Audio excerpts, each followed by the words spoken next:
జననాయకన్, తెలుగులో జననాయకుడు. ఈ సినిమా వచ్చేసి భగవత్ కేసరి అఫీషియల్ రీమేక్ గా కన్ఫర్మ్ అయిపోయింది. Hi guys, welcome to the review of Jananayakudu trailer. So trailer చూశాక నా ఒపీనియన్ ఏంటంటే ఇదైతే official remake of Bhagavanth kesari.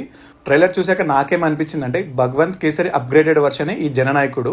ఈ సినిమా అయితే నాకు చాలా గ్రాండ్ గా కనిపిస్తుంది. సో భగవంత్ కేసరికి ఇంకొద్దిగా హై బడ్జెట్ పెట్టి తీస్తే ఎలా ఉంటుందో ఈ సినిమా అలా ఉంది. సో విజువల్ గా కానీ ఆ గ్రాండియర్ గానీ నాకు సినిమాలో కనిపిస్తుంది.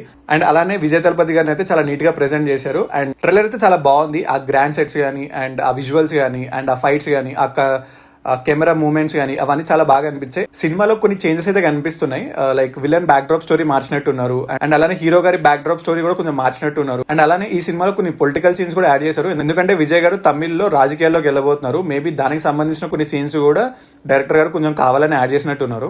ఇలా కొన్ని చేంజెస్ యాడ్ చేసి మూవీని అయితే మనం ముందుకు తీసుకురాబోతున్నారు. అండ్ అలానే ఈ ట్రైలర్ లాస్ట్ లో ఒక రోబోట్ వచ్చింది.